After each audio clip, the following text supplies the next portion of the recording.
કેમ છો વિદ્યાર્થી મિત્રો? Welcome to live biology with Yogesh Kalsariya. મિત્રો, આજે આપણે વાત કરવાની છે મેન્ડલના દ્વિસંકરણના પ્રયોગ વિશેની. પરંતુ મિત્રો, આપણને એક પ્રશ્ન ઊભો થાય કે ભાઈ, આપણે આગળના વિડિયો લેક્ચરની અંદર મેન્ડલે દર્શાવેલા કારકોમાંથી એક કારક પ્રભાવી હોય તો અન્ય કારક પ્રચ્છન્ન હોય, તો આ પ્રભાવીપણું અને પ્રચ્છન્નપણું કારકોની અંદર કેવી રીતે ઉત્પન્ન થાય છે, આ ટોપિક વિશેની ચર્ચા આપણે દ્વિસંકરણના પ્રયોગ પહેલા કરી લઈએ. તે ટોપિકનું નામ છે પ્રભાવિતાની સંકલ્પનાનું સ્પષ્ટીકરણ. એટલે શું?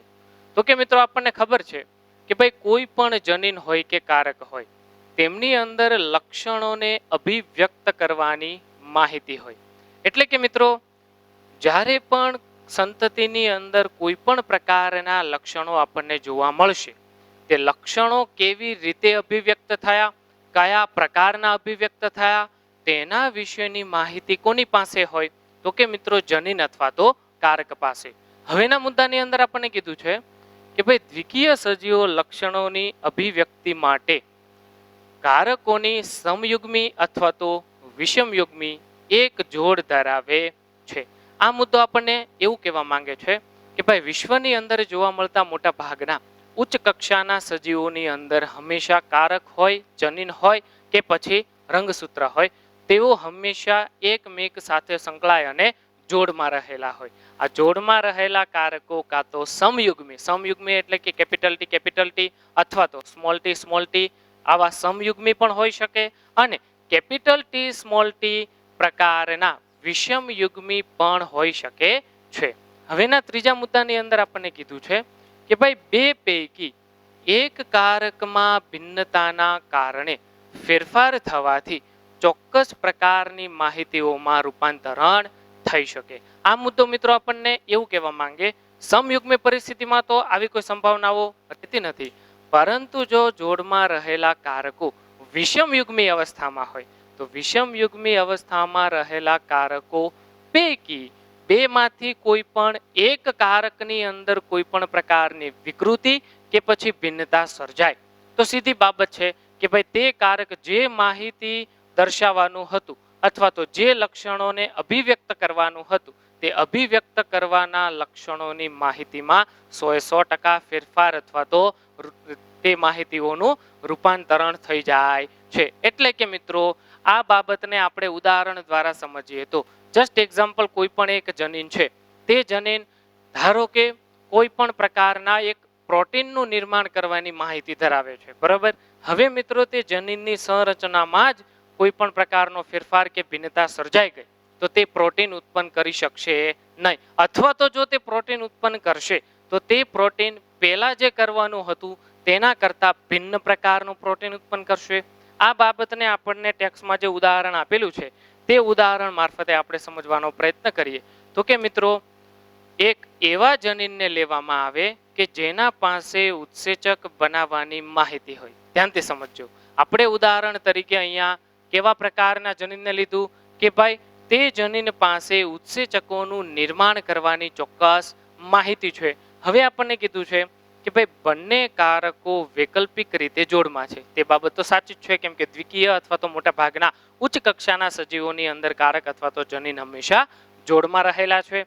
તો કે મિત્રો, સામાન્ય પરિસ્થિતિમાં ઉત્સેચકોનું નિર્માણ કરે, આથી પ્રક્રિયક એટલે કે એસ નો મિનિંગ થાય છે સબસ્ટેન્સ. આ પ્રક્રિયક એસ નું રૂપાંતરણ નિપજ પી એટલે કે પ્રોડક્ટમાં રૂપાંતરણ થવાની ક્ષમતા ધરાવે છે. ધ્યાન આપજો, અહીં આપણને એક એવા જનીન અથવા તો એવા કારકની ચર્ચા કરેલી છે કે તે કારક અથવા તો તે જનીન ઉત્સેચકો ઉત્પન્ન કરવાની ક્ષમતા ધરાવે છે, બરાબર.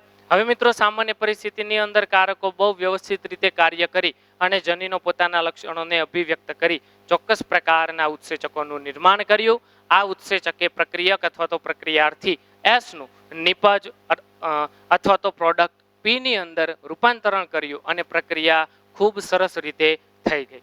પરંતુ જો બે પૈકી કોઈ પણ એક કારકમાં ભિન્નતાના કારણે ફેરફાર થવાથી તે રૂપાંતરિત કારકમાં ફેરફાર પામે. ધ્યાન આપજો ખાસ મિત્રો, બંને કારકો સામાન્ય પરિસ્થિતિમાં હતા ત્યારે યોગ્ય પ્રમાણમાં ઉત્સેચકોનું નિર્માણ કરતા હતા, પરંતુ બે પૈકી કોઈ પણ એક કારકની અંદર ચોક્કસ પ્રકારનો ફેરફાર અથવા તો ભિન્નતા સર્જાય. તેના પરિણામે શું થયું? હવે તે સામાન્ય કારકને આપણે કેવો કારક કહીશું? રૂપાંતરિત કારક. અને જે કારકની અંદર ભિન્નતા સર્જાય નથી તે કારકને આપણે કહીશું અરૂપાંતરિત કારક. ખ્યાલ આવી ગયો આટલી બાબત? હવે તેના પછી કીધું છે કે ભાઈ જ્યારે પણ કોઈ પણ કારકની અંદર ભિન્નતા સર્જાય અથવા તો તે કારક રૂપાંતરિત કારકની અંદર ફેરફાર થાય તો તે નીચે મુજબની 3 પ્રકારની સંભાવનાઓ ધરાવે છે. કેવી સંભાવનાઓ? તો કે રૂપાંતરિત કારક કાં તો સામાન્ય ક્રિયાશીલતા વાળો ઉત્સેચક ઉત્પન્ન કરે છે, બરાબર. બીજી સંભાવના કઈ? તે ઉત્સેચક ઉત્પન્ન કરે પરંતુ તે ઉત્સેચક બિન કાર્યક્ષમ ઉત્સેચક હોય. બિન કાર્યક્ષમ એટલે કેવો ઉત્સેચક? કે ભાઈ તે હોવા છતાં પણ પોતે પ્રક્રિયાર્થીનું નિપજમાં રૂપાંતરણ કરવા માટે સક્ષમ હોતો નથી. ત્રીજી સંભાવના કઈ છે? કે ભાઈ ઉત્સેચકની ગેરહાજરી, એટલે કે ભિન્નતા જો વધુ પ્રમાણમાં સર્જાઈ ગઈ હોય તો તે કારક ઉત્સેચકોને ઉત્પન્ન કરવાની ક્ષમતા દાખવતો નથી. ધ્યાનથી સમજજો મિત્રો, જસ્ટ એક્ઝામ્પલ. બે કારકોમાં એક કેપિટલ એસ અને બીજો સ્મોલ એસ, આ બે કારકોને આપણે જસ્ટ એક્ઝામ્પલ તરીકે ધ્યાનમાં લઈએ તો હવે મિત્રો સમજવાનું શું છે? ધારો કે કેપિટલ એસ કારક અરૂપાંતરિત છે, એટલે કે તેમની અંદર કોઈ પણ પ્રકારની ભિન્નતા સર્જાય નથી, બરાબર. પરંતુ સ્મોલ એસ કારકની અંદર ભિન્નતા સર્જાય, પરિણામે તે રૂપાંતરિત કારક થઈ ગયો, બરાબર. હવે રૂપાંતરિત કારકમાં ભિન્નતા ખૂબ મોટા પ્રમાણમાં સર્જાઈ ગઈ હોય તો તે ઉત્સેચકો ઉત્પન્ન કરી શકતા નથી. મધ્યમ પ્રકારની ભિન્નતા હોય તો તે ઉત્સેચકો ઉત્પન્ન કરે, પરંતુ તે ઉત્સેચકો પોતે પ્રક્રિયકનું નિપજમાં રૂપાંતરણ કરવા માટે સક્ષમ હોતા નથી. અથવા તો ખૂબ જ થોડા પ્રમાણમાં ભિન્નતા સર્જાઈ હોય અથવા તો વિકૃતિ સર્જાઈ હોય તો તે અરૂપાંતરિત કારકની માફક જ થોડા પ્રમાણમાં રૂપાંતરિત અથવા તો થોડા પ્રમાણમાં ફેરફાર થયેલા ઉત્સેચકનું નિર્માણ કરશે. આ ઉત્સેચક પ્રક્રિયકનું રૂપાંતરણ નિપજમાં સરળતાથી કરી શકશે, પરંતુ અરૂપાંતરિત થયેલા કારક ના ઉત્સેચક જેટલી ઝડપથી પ્રક્રિયાર્થીનું નિપજમાં રૂપાંતરણ કરશે તેના કરતા ઓછી ક્રિયાશીલતાથી રૂપાંતરિત કારક દ્વારા ઉત્પન્ન થયેલો ઉત્સેચક પ્રક્રિયાર્થીનું નિપજ બીમાં રૂપાંતરણ કરે છે. તો કે મિત્રો આ 3 સંભાવનાઓ હવે હું એવી આશા રાખું છું કે તમે સમજી ગયા હશો કે ભાઈ જે રૂપાંતરિત થયેલો કારક હતો કાં તો તે ઓછી ક્રિયાશીલતા વાળો ઉત્સેચક ઉત્પન્ન કરે અથવા તો બિન કાર્યક્ષમ અથવા તો બિલકુલ ન કરે. 3 કન્ડિશનમાં સ્મોલ એસ પ્રકારના રૂપાંતરિત કારકની ઉત્સેચકો બાબતની અભિવ્યક્તિ જે છે તે કેપિટલ એસ કારક કરતા કેવી થઈ ગઈ? એકદમ ઓછી. જ્યારે અરૂપાંતરિત એટલે કે જેનું રૂપાંતરણ થયું જ નથી તે કારક સામાન્ય રીતે સામાન્ય ઉત્સેચક ઉત્પન્ન કરશે અને તે ખૂબ જ ક્રિયાશીલતાથી પોતે ઉત્સેચકો ઉત્પન્ન કરી અને પ્રક્રિયાર્થીનું નિપજ બીમાં રૂપાંતરણ કરશે. તો હવે મિત્રો તમે સમજી શકો છો કે ભાઈ બંને કારકો પૈકી અરૂપાંતરિત કારક વધુ ક્રિયાશીલ કે પછી રૂપાંતરિત? તો કે મિત્રો અરૂપાંતરિત કારક વધુ ક્રિયાશીલ, કેમ કે રૂપાંતરિત થયેલો કારક જો ઉત્સેચક ઉત્પન્ન કરે તો ઓછી ક્રિયાશીલતા વાળો અથવા તો બિન કાર્યક્ષમ અથવા તો બિલકુલ નહીં કરે. પરિણામે સૌથી વધારે લક્ષણો કોના આપણને સંતતિની અંદર અભિવ્યક્ત થતા દેખાશે? તો કે કેપિટલ એસ ના.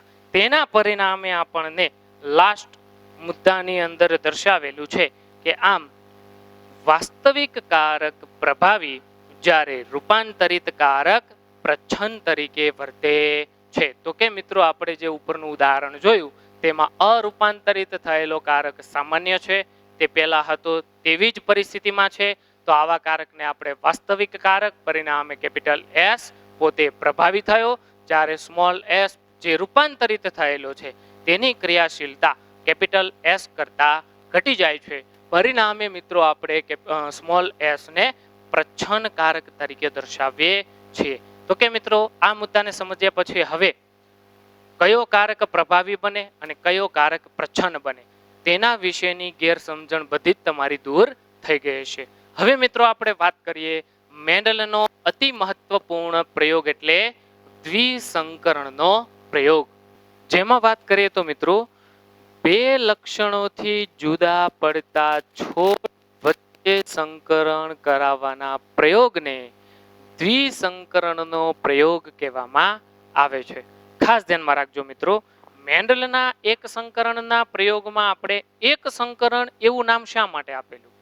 કેમ કે મિત્રો મેન્ડલે જ્યારે પણ પ્રયોગ કર્યો ત્યારે માત્ર એક જ વિરોધાભાસી લક્ષણને ધ્યાનમાં લીધું હોવાના કારણે આપણે તેને એક સંકરણના પ્રયોગ તરીકે ઓળખ્યો. તેવી રીતે મિત્રો મેન્ડલે અહીંયા દ્વિસંકરણના પ્રયોગમાં શું કર્યું? તો કે મિત્રો તેમણે બે વિરોધાભાસી લક્ષણોનો એક સાથે અભ્યાસ કર્યો. પરિણામે મિત્રો આપણે તે પ્રયોગને દ્વિસંકરણના પ્રયોગ તરીકે ઓળખીએ છીએ. ફરીથી આપણે મિત્રો તેની ટૂંકમાં ચર્ચા કરીએ તો જો એક સાથે બે વિરોધાભાસી લક્ષણોનો અભ્યાસ કરવામાં આવે તો તેને દ્વિસંકરણનો પ્રયોગ, અને માત્ર એક જ વિરોધાભાસી લક્ષણોનો અભ્યાસ કરવામાં આવે તો આપણે તેને ઓળખતા હોઈએ છીએ એક સંકરણના પ્રયોગ તરીકે. હવે આપણને કીધું છે કે ભાઈ મેન્ડલે બે વિરોધાભાસી લક્ષણોનો એક સાથે અભ્યાસ કર્યો. આ મુદ્દો આપણે સમજી ગયા, પરંતુ ચર્ચા એ કરવાની છે કે ભાઈ વટાણાના છોડમાં દ્વિસંકરણના પ્રયોગમાં મેન્ડલે કયા કયા પ્રકારના બે વિરોધાભાસી લક્ષણોનો અભ્યાસ કર્યો હતો? એક છે બીજનો આકાર અને બીજું લક્ષણ છે બીજનો રંગ. હવે ધ્યાન આપજો મિત્રો, બીજનો આકારની અંદર તેમણે મેન્ડલે ગોળ અને ખરબચડા બંને વિરોધાભાસી લક્ષણ થયા. તેવી રીતે બીજના રંગની અંદર તો કે પીળા અને લીલા તે બંને પણ વિરોધાભાસી લક્ષણો થયા. તો કે મિત્રો કુલ બે લક્ષણ. પરિણામે તેમણે સીધી બાબત છે કે ભાઈ સંકરણ માટે બે પિતૃને લીધા હોય. હવે તે બંને પિતૃની અંદર જોવા મળતા લક્ષણો કયા કયા હતા? તો કે પહેલા નંબરના પિતૃ પાસે પીળા રંગના અને ગોળ આકાર ધરાવતા બીજ, બરાબર. તેવી રીતે બીજા પિતૃની અંદર કેવા પ્રકારનો છોડ લીધો? તો કે તેમના બીજ લીલા રંગના અને ખરબચડો આકાર અથવા તો કરચલી યુક્ત સપાટી ધરાવતા બીજ ઉત્પન્ન કરતો છોડ. તો કે મિત્રો મેન્ડલના બંને પિતૃ ખ્યાલ આવી ગયા. એક પિતૃ કયા? તો કે ગોળ અને પીળા બીજ. બીજો પિતૃ તો કે ખરબચડા અને લીલા રંગના બીજ ઉત્પન્ન કરતો હતો. હવે મિત્રો આપણે ચર્ચા કરીએ કે ભાઈ મેન્ડલના પ્રયોગ વિશે અને તેમને મળેલા કેટલાક પરિણામો વિશેની. તો કે મિત્રો આપણને કીધું છે કે ભાઈ બંને પિતૃ ગોળ અને પીળા, બરાબર. હવે મિત્રો ગોળ આકાર માટેની આપણે સંજ્ઞાને કેપિટલ આર તરીકે દર્શાવીશું. તેવી રીતે પીળા રંગ માટેની કારકોની જોડ કેપિટલ વાય તરીકે દર્શાવીશું. તમને પ્રશ્ન એવો થતો હશે કે ભાઈ દરેક વસ્તુને જોડીમાં શા માટે લેવામાં આવે? કેમ કે મિત્રો મેન્ડલે એવું સમજાવ્યું કે ભાઈ સજીવની અંદર કોઈ પણ પ્રકારના લક્ષણોને અભિવ્યક્ત કરનાર જનીનો અથવા તો કારકો હંમેશા જોડમાં હોય, અને મેન્ડલે પ્રયોગમાં લીધેલી વટાણાની તમામ છોડની જાતિઓ શુદ્ધ સંવર્ધિત કરાયેલી જાતિઓ હતી. તેના વિશેની ચર્ચા પણ મિત્રો આપણે પાર્ટ 2 ની અંદર કરી ગયા છીએ કે ભાઈ શુદ્ધ જાતિ એટલે શું? એવી જાતિ કે જેમાં અનેક પેઢીઓ સુધી સ્વફલન થયેલું હોય, તેના પરિણામે પરફલન ન થવાથી મોટા ભાગના લક્ષણોના જનીનો પોતે સમયુગ્મી અવસ્થામાં હોય છે. તેવી રીતે મિત્રો આપણે બીજા પિતૃની વાત કરીએ તો ખરબચડા આકાર માટેના જનીનોની સંજ્ઞા અથવા તો કારકોની સંજ્ઞા સ્મોલ આર અને લીલા રંગ માટે સ્મોલ વાય. હવે ધ્યાન આપજો ખાસ, બરાબર. પહેલો પિતૃ કયો? ગોળ અને પીળા, બરાબર. તેમની અંદર બંને લક્ષણો ગોળ આકાર અને પીળા રંગ માટેના લક્ષણો માટેના જવાબદાર જનીનો કેપિટલ આર અને કેપિટલ વાય. તેવી રીતે મિત્રો ખરબચડા માટે સ્મોલ આર અને લીલા રંગ માટે સ્મોલ વાય. હવે આપણે ખાસ ધ્યાનમાં લેવાનું છે કે ભાઈ જ્યારે પણ જન્યુઓનું નિર્માણ થયું, હવે મિત્રો વિષમયુગ્મી હોય કે સમયુગ્મી હોય, પરંતુ જ્યારે એક સાથે બે પ્રકારના લક્ષણોની જોડ પ્રયોગ દરમિયાન લેવામાં આવે છે ત્યારે તેમના જન્યુઓના નિર્માણ માટેની પદ્ધતિ થોડી અલગ છે, બરાબર. પરંતુ અહીં આપણે F1 પેઢીના જન્યુઓનું જ્યારે નિર્માણ કરીશું ત્યારે તે પદ્ધતિને વધારે સરળતાથી સમજી શકીશું. કેમ કે મિત્રો અહીં લીધેલા મૂળ પિતૃ શુદ્ધ જાતિ હોવાથી તે સમયુગ્મી અવસ્થામાં છે. પરિણામે તેની અંદર બે પ્રકારના જન્યુ બનશે. કયા કયા? કેપિટલ આર કેપિટલ વાય, બરાબર. તો આપણે અહીંયા બંને જન્યુઓને લખી દીધા, બરાબર. કે ભાઈ બીજા પિતૃના સ્મોલ આર સ્મોલ વાય અને સ્મોલ આર સ્મોલ વાય. હવે મિત્રો પ્રથમ પેઢીની સંતતિ ઉત્પન્ન કરવા માટે ધારો કે આને નર તરીકે લીધો, આને આપણે માદા તરીકે લઈએ, બરોબર. તો નર અને માદાના એક એક જન્યુઓનું સંયુગ્મન થાય છે.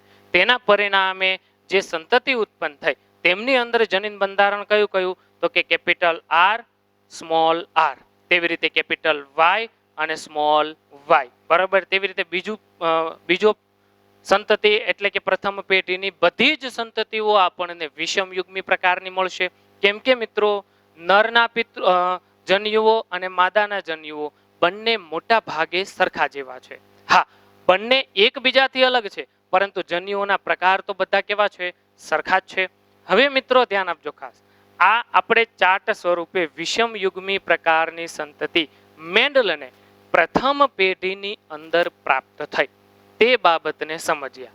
પરંતુ મેન્ડલને ખુદને એવી ખબર ન હતી કે અહીં મને પ્રાપ્ત થતી સંતતિઓમાં જનીન બંધારણ આ પ્રકારનું છે. કેમ કે મેન્ડલ પાસે તો કોઈ માઇક્રોસ્કોપ હતું નહીં. પરંતુ હવે ધ્યાનથી સમજજો, મેન્ડલની ભાષામાં હું તમને સમજાવું તો મેન્ડલે ગોળ અને પીળા તેમજ ખરબચડા અને લીલા બંને પ્રકારના છોડ વચ્ચે જ્યારે સંકરણ કરાવ્યું ત્યારે તેને પ્રથમ પેઢીની અંદર બધી જ સંતતિ અથવા તો બધા જ છોડ ગોળ આકાર અને પીળા રંગના બીજ ઉત્પન્ન કરતા મળ્યા. એક પણ સંતતિ તેમને લીલા કે ખરબચડા પ્રકારની મળી હતી નહીં. તો મેન્ડલની દ્રષ્ટિએ જોઈએ તો મેન્ડલની ભાષામાં F1 પેઢીની અંદર બધી જ સંતતિ ગોળ અને પીળા બીજ ઉત્પન્ન કરતી હતી. પછી મેન્ડલ કાગળ અને પેન લઈને બેસી ગયો અને મિત્રો મેન્ડલે જ્યારે કારકોને આવી રીતે નિરૂપણ કર્યું ત્યારે F1 પેઢીની અંદર તો વિષમયુગ્મી સંતતિ હતી, જ્યારે સ્વરૂપ કેવું હતું? ગોળ અને પીળા. તેના આધારે મેન્ડલે સમજાવ્યું કે ગોળ આકાર માટેનો કેપિટલ આર, જ્યારે પીળા રંગ માટેનો કેપિટલ વાય, તે બધી જ પ્રકારની સંતતિમાં આ બંને કારકો પ્રભાવી છે. જ્યારે લીલા રંગ માટેના સ્મોલ આર અને ખરબચડી સપાટી માટે સ્મોલ આર અને લીલા રંગ માટેના સ્મોલ વાય, તે બંને પ્રચ્છન્ન પ્રકારના કારકો છે. ધ્યાન આપજો ખાસ, મેન્ડલે માત્ર પોતાના છોડના સંતતિના સ્વરૂપના આધારે નક્કી કર્યું કે કયો કારક પ્રભાવી છે અને કયો કારક પ્રચ્છન્ન છે. હવે મિત્રો હું તમને એક સવાલ પૂછું, તમારે પોતાના મનની અંદર વિચારવાનું છે. જો મેન્ડલને F1 પેઢીની અંદર લીલો રંગ અને ખરબચડા બીજ ઉત્પન્ન કરતી સંતતિ પ્રાપ્ત થઈ હોત તો કયા પ્રકારના કારકો પ્રભાવી બનત અને કયા પ્રકારના કારકો પ્રચ્છન્ન બનત? વિચારો મિત્રો.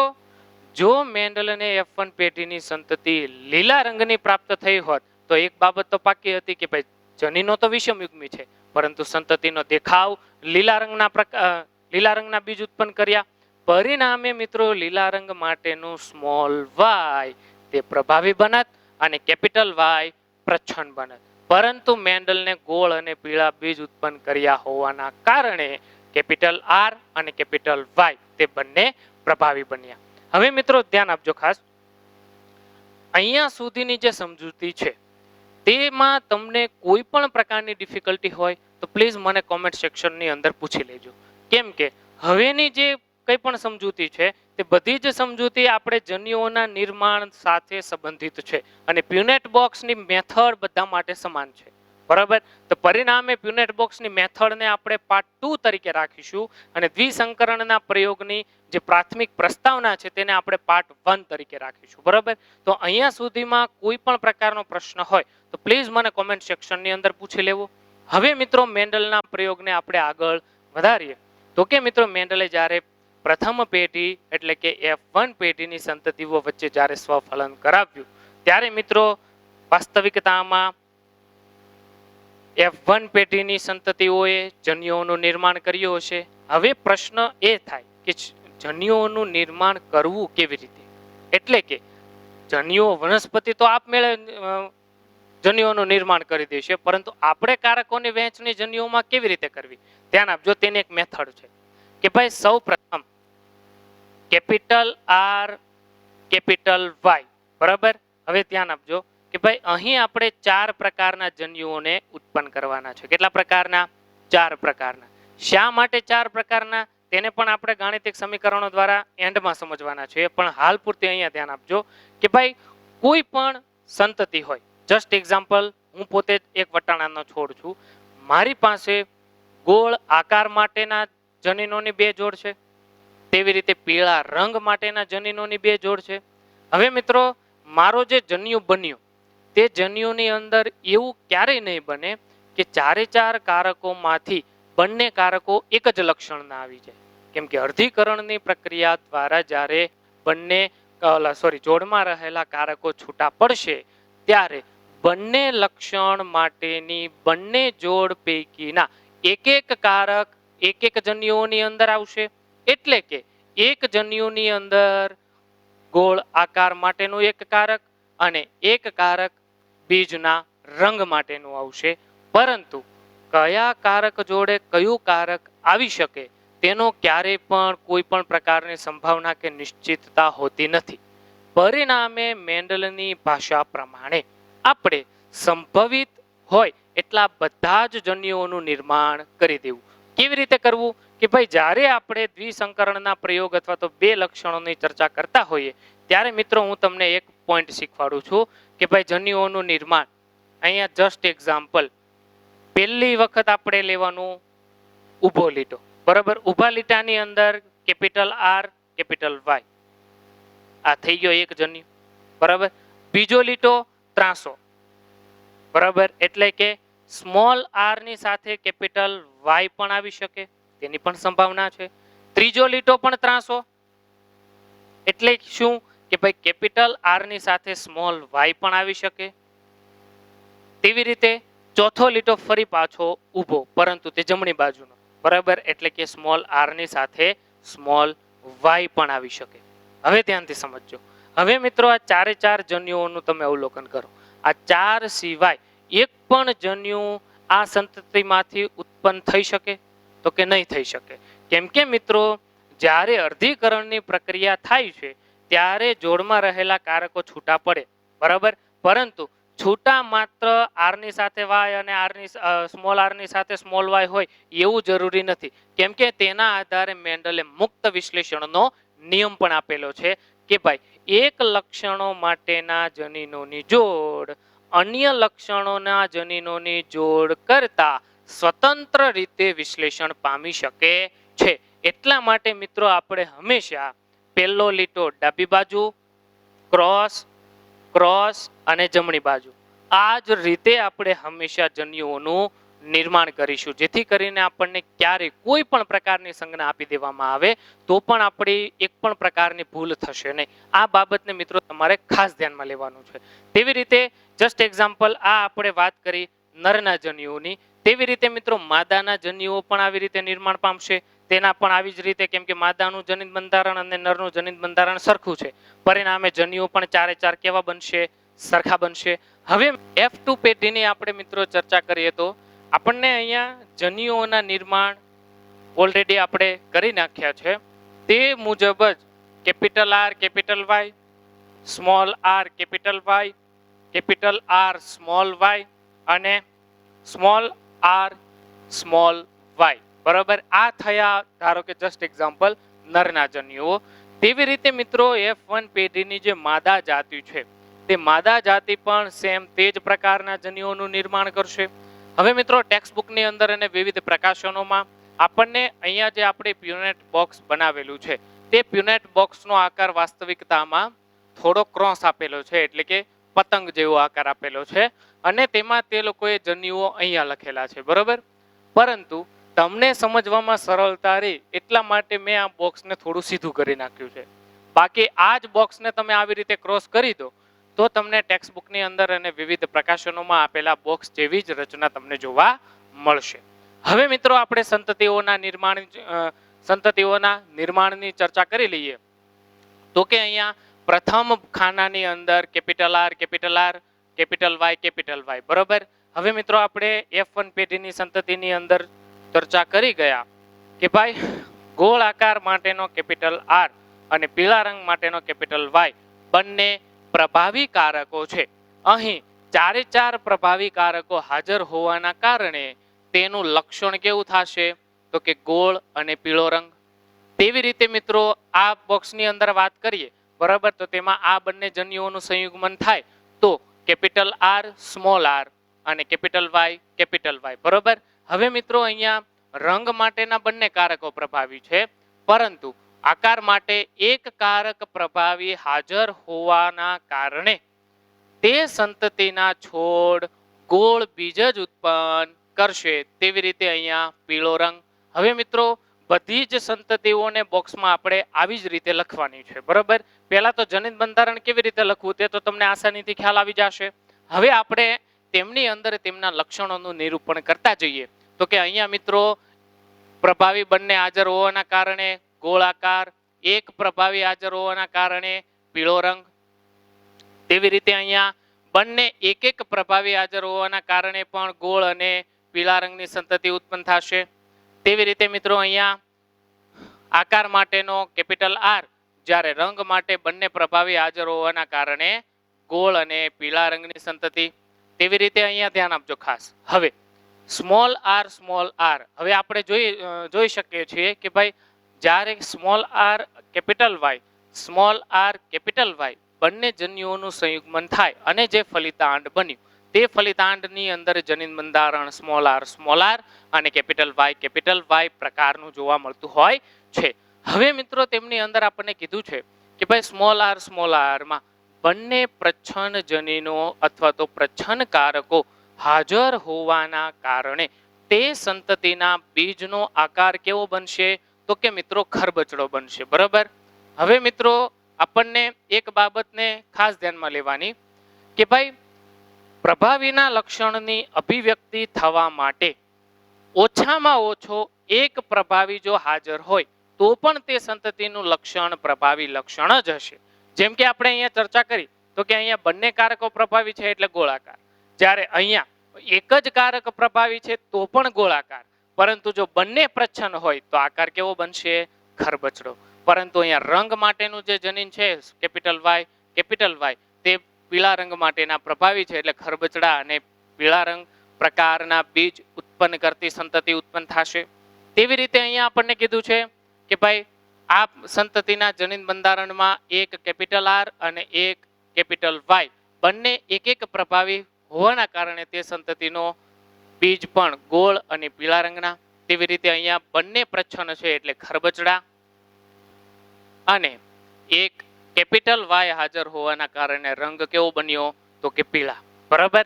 તેવી રીતે અહીંયા ચર્ચા કરીએ તો ગોળ અને પીળા. શા માટે ગોળ અને પીળા? કેમ કે આર કારક પ્રભાવી છે અને અહીંયા પણ કેપિટલ વાય પ્રભાવી છે. તેવી રીતે અહીંયા પણ ગોળ અને પીળા, કેમ કે બંને લક્ષણોના જનીનોની જોડમાં એક એક કારક પ્રભાવી બન્યો. તેવી રીતે મિત્રો અહીંયા પણ ગોળ અને હવે ધ્યાન આપજો બંને કારકો રંગ માટેના જે છે તે સ્મોલ વાય પ્રકારના છે. તેના પરિણામે તેના બીજનો રંગ કેવો બનશે લીલો. કેમ કે મિત્રો પ્રચ્છન્ન લક્ષણોની અભિવ્યક્તિ તો જ થાય જો બંને પ્રચ્છન્ન જનીનો સંતતિની અંદર ભેગા ઉતરી આવેલા હોય બરોબર. હવે આપણને કીધું છે કેપિટલ આર અને બંને સ્મોલ વાય તો અહીંયા સંતતિનો લક્ષણ પણ ગોળ અને લીલા રંગના બીજ ઉત્પન્ન કરતી સંતતિ ઉત્પન્ન થશે. કેમ કે ગોળાકાર માટેનો એક કેપિટલ આર પ્રભાવી છે, પરંતુ રંગ માટે બંને લક્ષણો અથવા તો બંને કારકો કેવા છે પ્રચ્છન્ન પ્રકારના. હવે અહીંયા આપણે ચર્ચા કરીએ તો એક એક કારક પ્રભાવી હોવાના કારણે ગોળ અને પીળા. તેવી રીતે સ્મોલ આર પરિણામે આકાર કેવો ખરબચડો, કેમ કે બંને પ્રચ્છન્ન થઈ ગયા. તેવી રીતે કેપિટલ વાય સ્મોલ વાય પરિણામે રંગ કેવો પીળો. શા માટે પીળો? કેમ કે એક કેપિટલ વાય પ્રભાવી આવી ગયો. તેવી રીતે અહીંયા ગોળ અને લીલો. શા માટે ગોળ અને લીલો મેં લખેલો છે તે હવે તમે મનમાં વિચારજો, જેથી કરીને આગળના બધા જ લક્ષણો વિશેની સમજ મળી જાય બરાબર.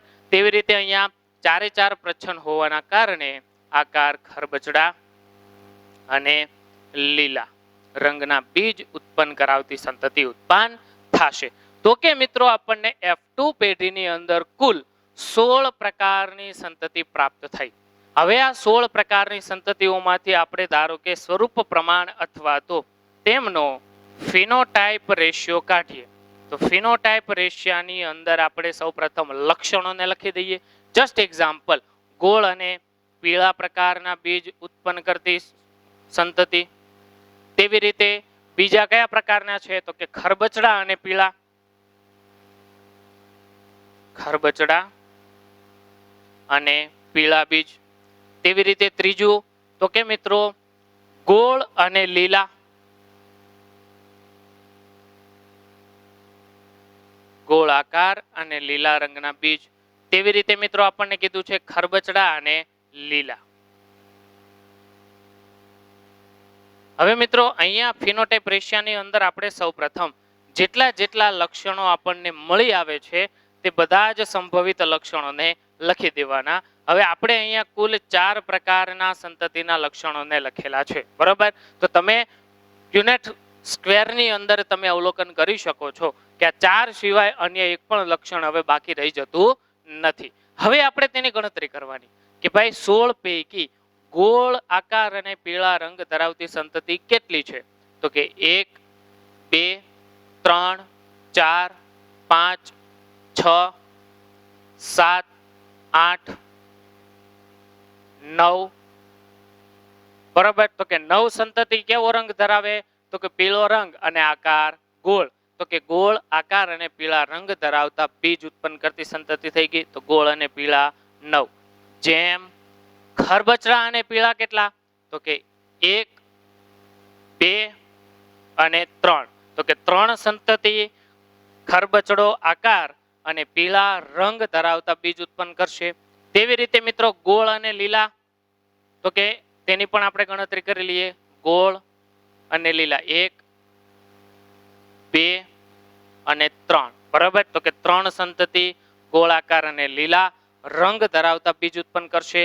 તેવી રીતે મિત્રો ખરબચડા અને લીલા ઉત્પન્ન કરતી ખરબચડા અને લીલા બીજ ઉત્પન્ન કરતી સંતતિ કેટલી થઈ 1. તો કે મિત્રો F2 પેઢીમાં દ્વિસંકરણ માટેનો ફિનોટાઇપ રેશિયો અથવા તો સ્વરૂપ પ્રમાણ થયું 9:3:3:1. હવે આ ફિનોટાઇપ રેશિયાની સાથે તેમનું લક્ષણ લખવું પણ જરૂરી છે, કેમ કે 16 પૈકી 9 સંતતિઓ ગોળ અને પીળા રંગના લક્ષણો ધરાવશે, 3 ખરબચડા અને પીળા, 3 ગોળ અને લીલા, 1 ખરબચડા અને લીલા. આમ મિત્રો આપણને ફિનોટાઇપ રેશિયો અથવા તો જે સ્વરૂપ પ્રમાણ આપણને પ્રાપ્ત થયું છે તેને દ્વિસંકરણના પ્રયોગમાં કેવી રીતે આપણે તેને અલગ તારવી શકીએ તેના વિશેની માહિતી આપણે મેળવી લીધી. હવે મિત્રો એક બાબત તમારે ખાસ અવલોકન કરવાની છે. F2 પેઢીની અંદર પ્રાપ્ત થતી સંતતિઓમાંથી મૂળભૂત પિતૃઓને મળતી આવતી સંતતિઓ કુલ કેટલી છે? તો કે પ્રશ્ન એ થાય કે મૂળભૂત પિતૃના લક્ષણો કયા? તો કે ગોળ, પીળા, ખરબચડા અને લીલા. તો કે ગોળ પીળા બીજ ધરાવતી 9, ખરબચડા અને લીલા બીજ ધરાવતી 1. તો બાકીની 3 એટલે કે કુલ 6 સંતતિઓના લક્ષણો એવા છે કે જે એક પણ પિતૃ સાથે સમાનતા ધરાવતી નથી. શા માટે? કેમ કે તેનો આકાર ખરબચડો છે પરંતુ રંગ પીળો આવી ગયો. તેવી રીતે આકાર ગોળ છે તેની સાથેનો રંગ લીલો આવી ગયો. તો આ બાબતને પણ મિત્રો આપણે ખાસ ધ્યાનમાં લેવાની છે. હવે મેન્ડલને પ્રશ્ન થયો કે ભાઈ F2 પેઢીની અંદર દ્વિસંકરણનો પ્રયોગ કરતા પિતૃ સાથે સરખાપણું ન ધરાવતું હોય તેવા લક્ષણો કેવી રીતે ઉત્પન્ન થઈ શકે? તેના માટે મેન્ડલે નિયમ આપ્યો છે દ્વિસંકરણ આધારિત મુક્ત વહેંચણીનો નિયમ. ધ્યાનથી સમજો મિત્રો કે ભાઈ જ્યારે કોઈ સંકરણમાં લક્ષણોની 2 જોડ લેવામાં આવે, જેમ કે આપણે અહીંયા લક્ષણોની 2 જોડ લીધી, એક જોડ પીળા રંગ માટેની છે, બીજી જોડ ગોળ રંગમાં ગોળ આકાર માટેની છે. તો કે મિત્રો જ્યારે કોઈ સંકરણમાં લક્ષણોની 2 જોડ લેવામાં આવે ત્યારે કોઈ એક જોડનું લક્ષણ અથવા તો તેમનું જનીન બીજી જોડના લક્ષણથી અથવા તો જનીનથી સ્વતંત્ર રીતે વિશ્લેષણ પામે છે. એટલે શું? તો કે મિત્રો આપણે જ્યારે જન્યુઓનું નિર્માણ કર્યું ત્યારે પણ મેં તમને આ બાબત વિશે એક વખત કીધેલું કે ભાઈ જ્યારે પણ બે જોડ ધરાવતા લક્ષણોનું સંકરણ કરવામાં આવે છે ત્યારે એક લક્ષણ માટેનું જે જનીનોની જોડ છે તે બીજા લક્ષણ માટેના જનીનોની જોડ કરતા સ્વતંત્ર રીતે વિશ્લેષણ પામી શકે છે. હવે મિત્રો ખાસ સમજવાનું શું છે તો કે ધ્યાન આપજો. જસ્ટ એક્ઝામ્પલ આપણે આ ઉદાહરણને બાદ કરી દઈએ અને તેના કરતા અલગ ઉદાહરણોને લઈએ. ધારો કે આપણને કેપિટલ ટી સ્મોલ ટી અને કેપિટલ એ સ્મોલ એ પ્રકારનું કોઈ એક XYZ કોઈ પણ એક લક્ષણને તમે ધ્યાનમાં લઈ લો, બરોબર. તો આપણે જન્યુ બનાવતી વખતે નોર્મલી શું કરતા હોય, અર્ધીકરણ કરી દેતા હોઈએ. ટી સાથે એ આવે અને ટી સાથે સ્મોલ ટી સાથે સ્મોલ એ આવે. તો આ નિયમ જે થયો એટલે કે એક જ રંગસૂત્ર ઉપર આવેલું જનીન તે ક્યારેય પણ એકબીજાથી છૂટું પડતું નથી. આ સિદ્ધાંતને આપણે શું કહીશું, સહલગ્નતા અથવા તો સંલગ્નતા તરીકે તેને ઓળખીએ છીએ, બરોબર. સહલગ્નતા અથવા તો સંલગ્નતા, બરાબર. એટલે તેને બે રીતે લખી શકાય. કેમ કે તમને કોઈ પણ રીતે આપેલું હોય તો તમારે તેને ધ્યાનમાં લેવું. એક સ હ હશે અને એક સ ની ઉપર અનુસ્વાર લખેલો હશે. બંનેનો મિનિંગ સરખો છે. પરંતુ મેન્ડલને દ્વિસંકરણના પ્રયોગમાં જે પરિણામો મળ્યા છે તે પરિણામોમાં પ્રાપ્ત થતી કેટલીક સંતતિના લક્ષણો એવા હતા કે તે એક પણ પિતૃ સાથેની સમાનતા ધરાવતા ન હતા. તો એક બાબત તો પાકી થઈ ગઈ કે જો સહલગ્નતા થઈ હોય તો આપણને પ્રાપ્ત થતી એક પણ સંતતિ એવી ન હોય કે જે પિતૃ સાથે સમાનતા ન ધરાવતી હોય. એટલે કે બધી જ સંતતિ પિતૃ સાથે સરખાપણું ધરાવતી હશે, પરંતુ આ પ્રયોગમાં તેમને 6 સંતતિ એવી પ્રાપ્ત થઈ કે તે મૂળ પિતૃ સાથે સમાનતા ધરાવતી નથી. તો અહીં દ્વિસંકરણના પ્રયોગની અંદર સંલગ્નતા જેવી કોઈ પ્રક્રિયા થઈ નથી, પરંતુ જનીનોનું લક્ષણોની એક જોડ બીજી જોડથી સ્વતંત્ર રીતે મુક્ત રીતે વિશ્લેષિત થઈ હોય અથવા તો જુદી પડી હોય તે બાબત પાકી થઈ ગઈ. તો તેના માટેના જન્યુઓનું નિર્માણ કેવી રીતે કરવાનું, તો કે તેના માટેની પદ્ધતિ મેં તમને એક શીખવાડેલી આગળ. ફરી એક વખત તેનું આ ઉદાહરણ માટે રિવિઝન કરી લઈએ. પહેલા ડાબી બાજુ કેપિટલ ટી એ, પછી ક્રોસ સ્મોલ ટી એ, પછી બીજું ક્રોસ કેપિટલ ટી એ અને પછી જમણી બાજુ ઊભી જોડ તો કે સ્મોલ ટી સ્મોલ એ. સમજાઈ ગયું? તો કે મિત્રો આ થઈ ગયા આપણા કુલ 4 જન્યુઓ. આ 4 સિવાય એક પણ જન્યુઓ ઉત્પન્ન થઈ શકતા નથી. તો આ નિયમમાં એટલે કે આ પ્રકારના જન્યુઓના નિર્માણમાં મેન્ડલે આપેલો મુક્ત વિશ્લેષણનો નિયમ લાગુ પડે છે. હવે તેના આધારે આપણે કેટલીક ગાણિતીય રચનાઓની ચર્ચા કરી લઈએ, બરોબર. તો કે મિત્રો કેપિટલ આર ધરાવતા કુલ જન્યુ કેટલા છે તો કે 50%. કેવી રીતે? આપણને 4 જન્યુ મળ્યા, 4 માંથી 2 જન્યુ પાસે કેપિટલ આર અને 2 પાસે સ્મોલ આર, બરાબર. તો કે સ્મોલ આર ધરાવતા પણ 50%. તેવી રીતે કેપિટલ વાય ધરાવતા પણ 50% છે અને સ્મોલ વાય ધરાવતા પણ 50% છે. તો હકીકતમાં તો મિત્રો અર્ધીકરણનો નિયમ શું છે તો કે રંગસૂત્ર હોય કે જનીનો હોય તે હંમેશા પિતૃમાં રહેલા રંગસૂત્ર કે જનીનો કરતા અડધી સંખ્યામાં વહેંચાતા હોય છે. તેવી રીતે મિત્રો આપણે થોડીક બીજી મેથડથી જન્યુઓને ઓળખવાનો પ્રયત્ન કરીએ. તો કે મિત્રો કેપિટલ આર ધરાવતા જન્યુમાં 50%માં કોણ છે? કેપિટલ વાય છે અને 50%માં કોણ છે તો કે સ્મોલ વાય. હવે આ બાબતને કેવી રીતે સમજવાની છે? વાત કોની કરી? કેપિટલ આર ધરાવતા જન્યુઓની, બરાબર. તો કે કેપિટલ આર ધરાવતા કુલ 2 જન્યુ, 2 માંથી 50% એટલે એક જન્યુમાં કોણ છે? કેપિટલ વાય છે અને બીજા જન્યુમાં કોણ છે? Small Y. તો પેલું વિધાન સાચું. તેવી રીતે બીજું વિધાન, સ્મોલ આર ધરાવતા જન્યુમાં 50%માં કેપિટલ વાય અને 50%માં સ્મોલ વાય. તો આ બાબતને પણ આપણે અહીંયા જોઈ લઈએ. તો કે મિત્રો સ્મોલ આર ધરાવતા જન્યુ કુલ કેટલા? 2. 2 માંથી 50% એટલે એકમાં કેપિટલ વાય અને એકમાં સ્મોલ વાય. તેવી રીતે તેનાથી ઉલટું આપણે વાય કેપિટલ વાય ને જો સાપેક્ષ તરીકે લેતા હોઈએ તો કેપિટલ વાય ધરાવતા જન્યુમાં 50%માં કેપિટલ આર અને 50%માં સ્મોલ આર. તેને પણ તમે અહીંયા જોઈ શકો છો. કેપિટલ વાયમાં એના 50%માં કેપિટલ આર અને 50%માં સ્મોલ આર. તેવી રીતે સ્મોલ વાય ધરાવતા જન્યુઓમાં પણ 50% કેપિટલ આર અને 50% સ્મોલ આર. હવે મિત્રો આપણે વાત કરીએ ફોર્ક લાઈન પદ્ધતિ એટલે કે ગાણિતિક સમીકરણોની. તેના વિશેની ચર્ચા પણ આપણે ઓલરેડી એક સંકરણના પ્રયોગની અંદર કરી ગયા છીએ. ફરી એક વખત આપણે તેને દ્વિસંકરણના પ્રયોગની પદ્ધતિમાં કેવી રીતે સમજવાના છે તે બાબતને આપણે અહીંયા માહિતી મેળવીએ. તો કે મિત્રો આપણે ચર્ચા કરીએ સૌ પ્રથમ ગાણિતિક સમીકરણોના 3 સૂત્રો હતા. જન્યુઓની સંખ્યા પ્રાપ્ત કરવા માટે 2n ઘાત, જનીન પ્રકારની સંખ્યા પ્રાપ્ત કરવા માટે 3n ઘાત, તેવી રીતે યુગ્મનજ કે ફલિતાંડની સંખ્યાને પ્રાપ્ત કરવા માટેની સંજ્ઞા છે અથવા તો સૂત્ર છે 4n ઘાત. હવે મિત્રો સૌપ્રથમ આપણે જન્યુઓની સંખ્યાની ચર્ચા કરી લઈએ. તો 2n ઘાત, જ્યાં n શું છે તો કે લક્ષણોની જોડ.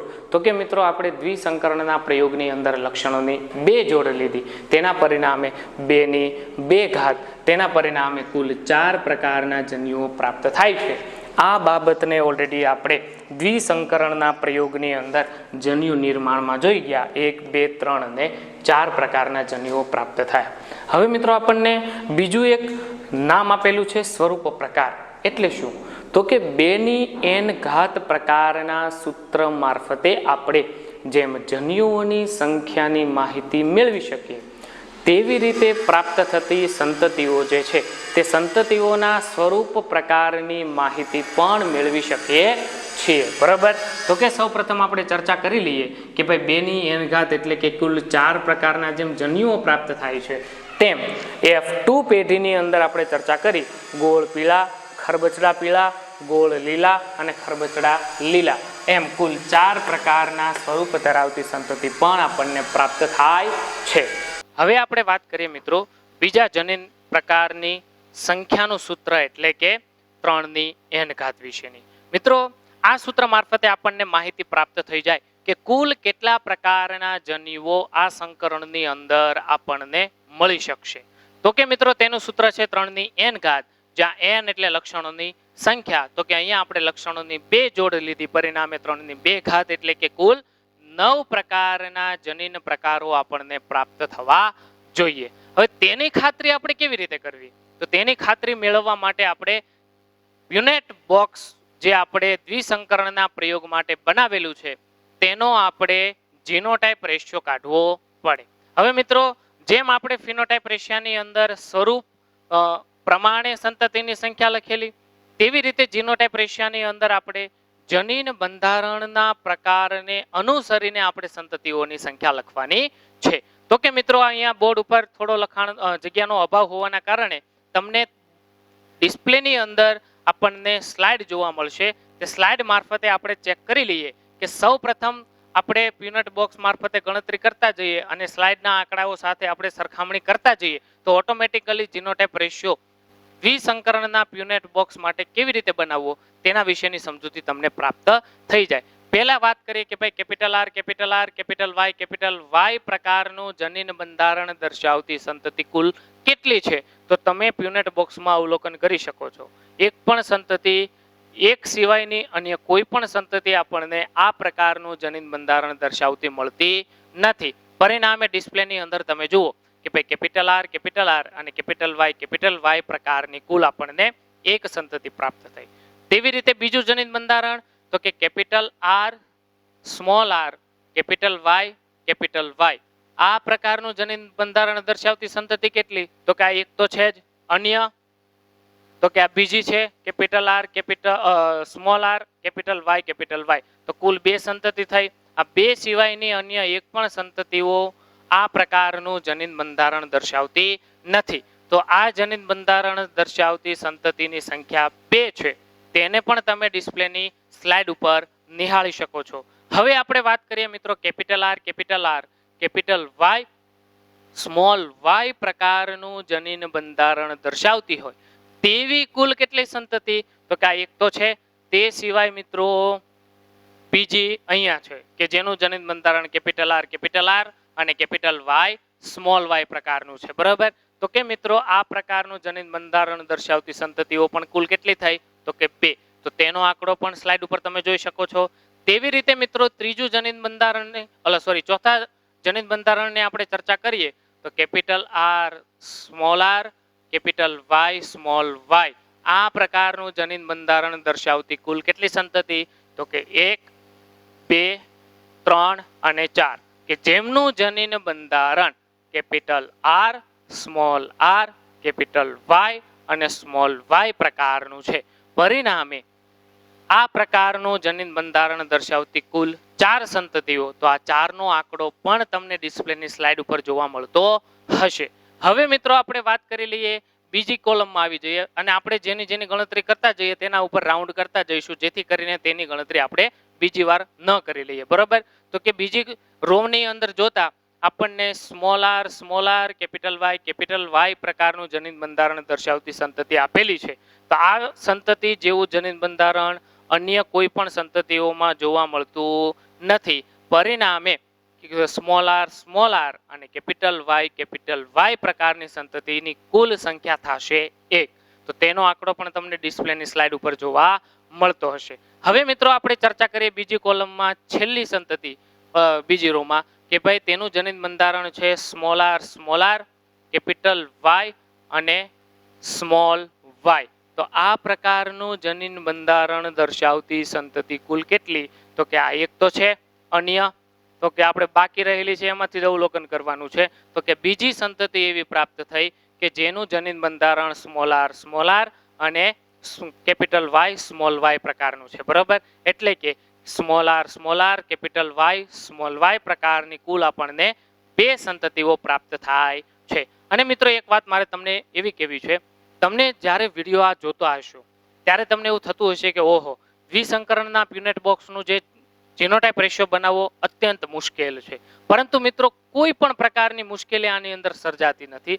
તમે જસ્ટ એક્ઝામ્પલ સ્લાઇડને હમણાં સાઈડ ઉપર મૂકી દો, સ્લાઇડ ઉપર જોવાનું બંધ રાખો, તો આપણે જેવી રીતે ગણતરી રો વાઇઝ કરતા ગયા અને જેની ગણતરી અથવા તો કાઉન્ટિંગ થઈ ગયું તેના ફરતે આપણે રાઉન્ડ કરતા જઈએ, તો કોઈ પણ પ્રકારની ભૂલ વગર આપણને ચોક્કસ અને સચોટ જીનોટાઇપ રેશિયો આપણને પ્રાપ્ત થતો હોય છે.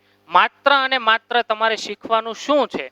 આ એક જ બાબત કે ભાઈ દ્વિસંકરણ હોય કે એક સંકરણ હોય તેમાં જન્યુઓનું નિર્માણ કરતા તમને આવડવું જોઈએ. તે ઉપરાંત પ્યુનેટ બોક્સ જો વ્યવસ્થિત કોઈ પણ પ્રકારની ભૂલ વગર આવડતું હોય તો તમે કોઈ પણ પ્રકારના દ્વિસંકરણમાં કોઈ પણ લક્ષણો અને કોઈ પણ સંજ્ઞાઓને લેવામાં આવે તો પણ તમને તેના વિશેના બધા જ રેશિયા જીનોટાઇપ હોય કે ફિનોટાઇપ હોય અને તેના વિશેનું સંપૂર્ણ લખાણ તમે સરળતાથી કરી શકો છો, કેમ કે માત્ર સંજ્ઞાના બેઝ ઉપર આધારિત આખો પ્રયોગ છે. હવે મિત્રો આપણે વાત કરી લઈએ એના પછીના જનીન બંધારણની, એટલે કે ત્રીજી કોલમમાં 2 તો થઈ ગયા. બરાબર, બંને રો પૂરી થઈ ગઈ. હવે ત્રીજી રો ની ચર્ચા કરીએ તો એમાં આગળના બંને થઈ ગયા. જ્યારે આયરું આ કેપિટલ આર અને સ્મોલ વાય પ્રકારનું જનીન બંધારણ દર્શાવતી કુલ સંતતિ કેટલી? તો કે મિત્રો હવે આ બાકીના 3 બાકી રહ્યા તેમાં જોઈ જુઓ, એક પણ નથી દેખાતી. પરિણામે કેપિટલ આર અને સ્મોલ વાય પ્રકારની આપણને એક સંતતિ પ્રાપ્ત થશે. તેવી રીતે મિત્રો આપણે ચર્ચા કરીએ કે ભાઈ અંતિમ કયું છે? તો કે capital R, small R, capital Y આ પ્રકારનું જનીન બંધારણ દર્શાવતી કુલ કેટલી સંતતિઓ મિત્રો આપણને પ્રાપ્ત થાય છે? તો આ પ્રકારનું જનીન બંધારણ દર્શાવતી કુલ 2 સંતતિઓ પ્રાપ્ત થાય છે. પરિણામે અહીં કેપિટલ આર, સ્મોલ આર અને કેપિટલ વાય નો આંકડો પણ તમે સ્લાઇડની અંદર જોઈ શકો છો. તો તેમાં આપણને કુલ 2 સંતતિઓ આપેલી છે. હવે મિત્રો વાત કરીએ અંતિમ, બધા જ પ્રચ્છન્ન હોય તેવા સ્મોલ આર અને સ્મોલ વાય પ્રકારનું જનીન બંધારણ દર્શાવતી કુલ 1 સંતતિ પ્રાપ્ત થઈ. તો કે મિત્રો હવે તમે સ્લાઇડ ઉપર નિહાળી શકો છો, કુલ જનીન બંધારણોને તમે ગણી લો. બરાબર, તો કુલ જનીન બંધારણો તમને 9 જોવા મળશે. જ્યારે આ જ આંકડો આપણને ફોર્ક લાઈન પદ્ધતિ પ્રમાણે કુલ જનીન બંધારણની સંખ્યા કેટલી થઈ? 9. હવે મિત્રો બીજી એક ચકાસણી તમારે એવી કરી લેવાની, જે તમને 9 પ્રકારના જનીન બંધારણોમાં જેટલી સંતતિ પ્રાપ્ત થઈ છે તેની એક વખત ગણના કરી નાખો તો કુલ સંતતિ કેટલી થશે? તો કે 16 થશે. તો અહીંયા તમને જ્યારે જીનોટાઇપ રેશિયોમાં નીચેના જે આંકડાઓ આપેલા છે તેની તમે એક વખત ગણતરી કરી નાખો તો તેનો આંકડો 16 નો થશે અને જનીન બંધારણોની સંખ્યા કેટલી થશે? તો કે 9. તો કે મિત્રો હવે હું તમને ફોર્કલાઇન પદ્ધતિ મુજબ જીનોટાઇપ રેશિયાનું થિયરિટિકલી હું તમને સ્વરૂપની ચર્ચા કહું તો આપણે તેને એવી રીતે કહી શકીએ કે કુલ દ્વિસંકરણના પ્રયોગમાં 9 પ્રકારના જનીન બંધારણ દર્શાવતી કુલ 16 પ્રકારની સંતતિઓ પ્રાપ્ત થાય છે. હવે મિત્રો આપણે વાત કરીએ કે ભાઈ યુગ્મનજ કે ફલિતાંડની સંખ્યા, બરાબર. યુગ્મનજ અથવા તો ફલિતાંડની કુલ સંખ્યા આપણને કેટલી, તો તેનું સૂત્ર છે 4n, બરાબર. પરિણામે 4નો વર્ગ એટલે કે કુલ 16 પ્રકારની સંતતિ પ્રાપ્ત થઈ. તો તેની ચકાસણી પણ આપણે ઓલરેડી પ્યુનેટ બોક્સની અંદર કરી ગયા છીએ.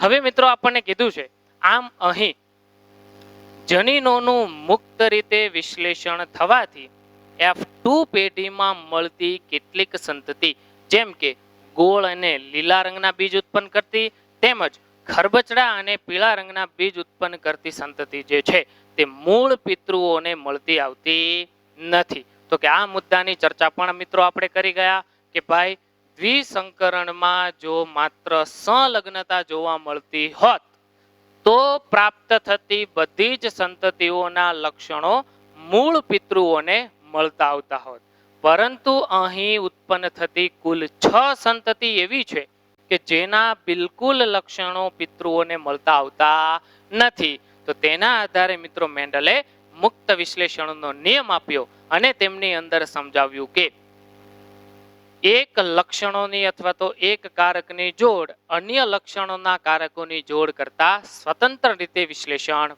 પામે છે અને તેના પરિણામે જ આપણને 4 અલગ અલગ પ્રકારના જન્યુઓ પ્રાપ્ત થાય છે. હવે મિત્રો આજના વિડિયો લેક્ચરનો અંતિમ ટોપિક કે ભાઈ મેન્ડલનો આ મુક્ત વિશ્લેષણનો જે નિયમ છે તે બધી વનસ્પતિ માટે લાગુ પડતો નથી. શા માટે નથી લાગુ પડતો? કેમ કે મિત્રો આપણે જ્યારે એક સંકરણના પ્રયોગની અંદર જે પ્રભુતાના નિયમની ચર્ચા કરેલી તે પ્રભુતાના નિયમ કરતા પણ સ્નેપડ્રેગન એટલે કે શ્વાન પુષ્પ પ્રકારની જે વનસ્પતિ હતી તેમાં પ્રભુતાના નિયમના બદલે અપૂર્ણ પ્રભુતાનો નિયમ લાગુ પડતો હતો. તેવી રીતે મિત્રો અહીં મેન્ડલે સમજાવેલો મુક્ત વિશ્લેષણનો નિયમ માત્ર વટાણાના છોડને અને તેના કુળની કેટલીક અન્ય વનસ્પતિની જાતિઓને લાગુ પડે છે, પરંતુ જે આપણે સમજૂતી માટે જે સંલગ્નતા સમજાવેલી તે સંલગ્નતા દર્શાવતી વનસ્પતિઓ માટે મુક્ત વિશ્લેષણનો નિયમ અપવાદરૂપ છે તેમજ મર્યાદારૂપ છે. તો આ બાબતને પણ મિત્રો આપણે ધ્યાનમાં રાખીશું. અને મિત્રો એવું નથી કે ભાઈ બધી વનસ્પતિને મુક્ત વિશ્લેષણનો નિયમ લાગુ નથી પડતો તો શું મેન્ડલ ખોટો છે? તો કે ના, બિલકુલ પણ મેન્ડલ ખોટો નથી. કેમ કે મેન્ડલે વટાણાના છોડ ઉપર પ્રયોગો કર્યા અને તેણે જે બાબત નિહાળી અને જે બાબતના તેમને ગાણિતિક સ્વરૂપો પ્રાપ્ત થયા તેના વિશેનું જ તેમણે વર્ણન કરેલું છે. તેના પરિણામે મેન્ડલ બિલકુલ ખોટો ગણી શકાતો નથી. તો કે મિત્રો આજના વિડિયો લેક્ચરની અંદર આપણે ચર્ચા કરી ગયા દ્વિસંકરણનો પ્રયોગ તેમજ પ્રભાવિતાની સંકલ્પનાનું સ્પષ્ટીકરણ. તો કે મિત્રો હવે જો આ વિડિયો લેક્ચરની અંદર દ્વિસંકરણને લગતો કોઈ પણ ટોપિકનો પ્રશ્ન હોય કે પછી જીનોટાઇપ હોય કે ફિનોટાઇપ રેશિયા બાબતનો કોઈ પણ કન્ફ્યુઝન હોય તો પ્લીઝ મને કોમેન્ટ સેક્શનની અંદર જણાવી દેવું, અથવા તો વિડીયોની સ્ટાર્ટિંગની અંદર મેં મારો કોન્ટેક્ટ નંબર પણ આપેલો છે તે કોન્ટેક્ટ નંબરની અંદર મને વોટ્સઅપ પણ કરી દેવું. હું વહેલાના ધોરણે તેમનો જવાબ આપવાનો પ્રયત્ન કરી દઈશ. કેમ કે આ વિડીયોના ચેપ્ટર 5ના કુલ 4 પાર્ટ આપણે પૂરા કર્યા. આ 4 પાર્ટ ઉપર જ હવે પછીના આખું ચેપ્ટર ડિપેન્ડેડ છે. કેમ કે તેમની અંદર પ્યુનેટ બોક્સ, જન્યુ નિર્માણ વગેરે પદ્ધતિઓનો ભરપૂર ઉપયોગ થશે.